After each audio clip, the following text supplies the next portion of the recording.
Nimrod, Babylon Rising, Part 2. The first among the leaders of the corrupt men was Nimrod. His father Cush had married his mother at an advanced age, and Nimrod, the offspring of this belated union, was particularly dear to him as the son of his old age. He gave him the clothes made of skins with which God had furnished Adam and Eve at the time of their leaving paradise. Cush himself had gained possession of them through Ham. From Adam and Eve, they had descended to Enoch, and from him to Methuselah and to Noah, and the last had taken them with him into the ark. When the inmates of the ark were about to leave their refuge, Ham stole the garments and kept them concealed, finally passing them on to his firstborn son Cush. Cush in turn hid them for many years. When his son Nimrod reached his 20th year, he gave them to him. These garments had a wonderful property. He wore them as both invincible and irresistible. The beasts and the birds of the woods fell down before Nimrod as soon as they caught sight of him and arrayed in them. He was equally victorious in his combats with men. The source of his unconquerable strength was not known to them. They attributed it to his personal prowess, and therefore they appointed him king over themselves. This was done after a conflict between the descendants of Cush and the descendants of Japheth, from which Nimrod emerged triumphant. Having routed the enemy utterly with the assistance of a handful of warriors, he chose Shinar as his capital.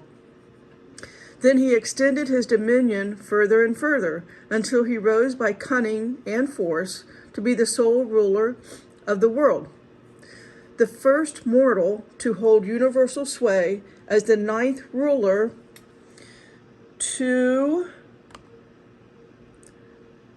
possess the same power will be the Messiah. So we're going through the story through the Apocrypha of Nimrod and his rise to power in the Tower of Babel, and I'm going to be relating it all to Revelation 17 and 18.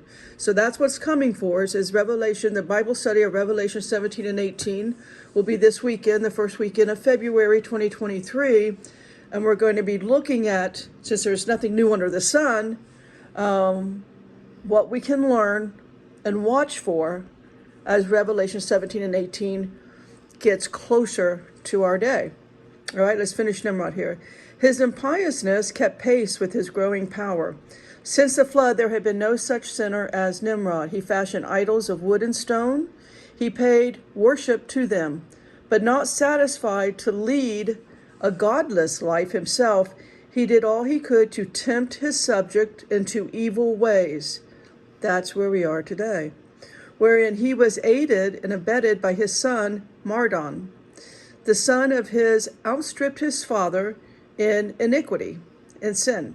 It was their time and their life that gave rise to the proverb, out of the wicked cometh forth wickedness. The great success that attended all of Nimrod's undertakings produced a sinister effect. Men no longer trusted in God. Hello, that's where we are. Men no longer trusted in God, but rather in their own prowess and ability, and an attitude to which Nimrod tried to convert the whole world. Therefore, people said, since the creation of the world, there has been none like Nimrod, a mighty hunter of men and beasts, and a sinner before God. And not all this sufficed unto Nimrod's evil desire. Not enough that he had turned men away from God. He did all he could to make them pay divine honors unto himself. He set himself up as a god and made a seat for himself in imitation of the seat of God. It was a tower built out of round rock, and on it he placed a throne of cedar wood, upon which arose one above the other.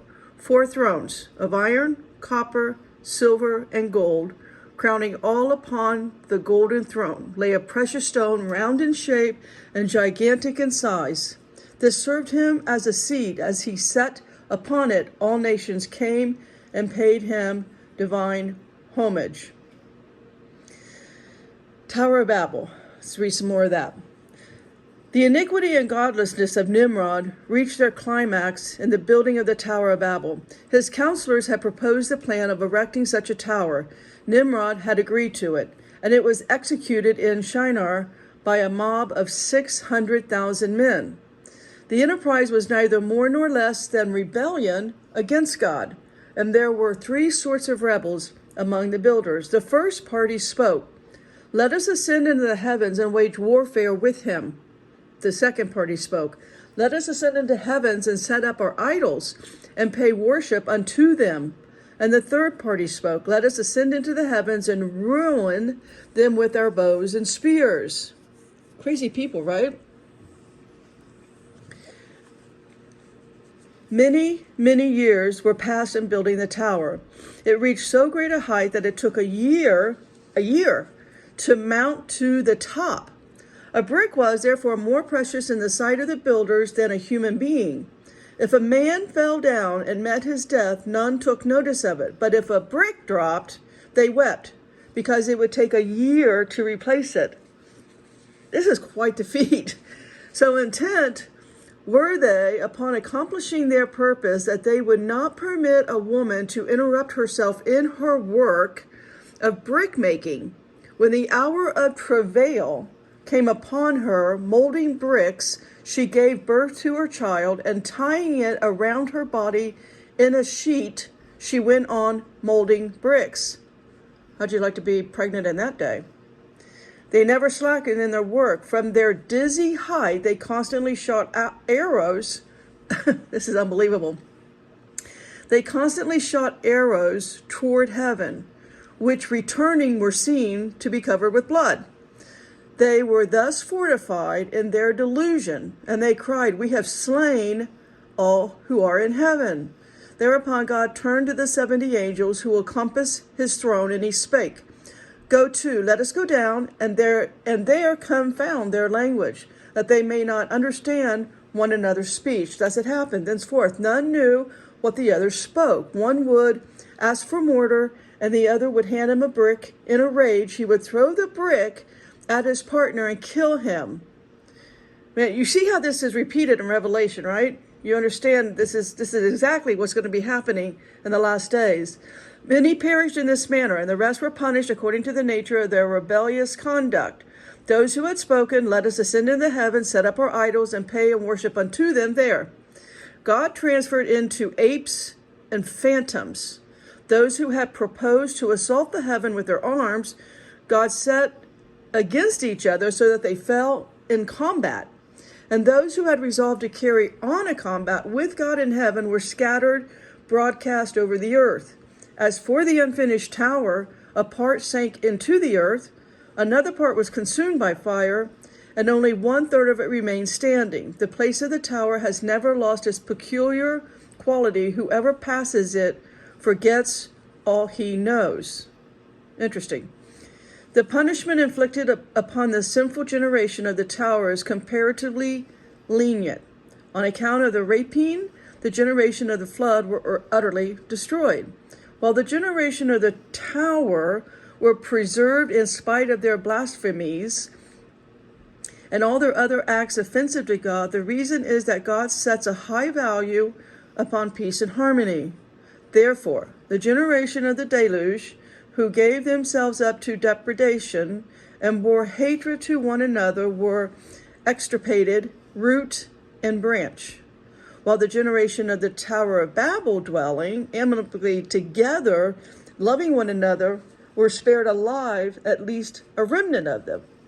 Besides the chastisement of sin and sinners by the confounding of speech, another notable circumstance was connected with the descent of God upon earth. One of only 10 such descents to occur between the creation of the world and the day of judgment. It was on this occasion that God and the 70 angels that surrounded his throne cast lots concerning the various nations. Each angel received a nation, and Israel fell to the lot of God. To every nation a particular language was assigned, Hebrew being reserved for Israel, the language made use of by God at the creation of the world. Way cool, right? End of part 2.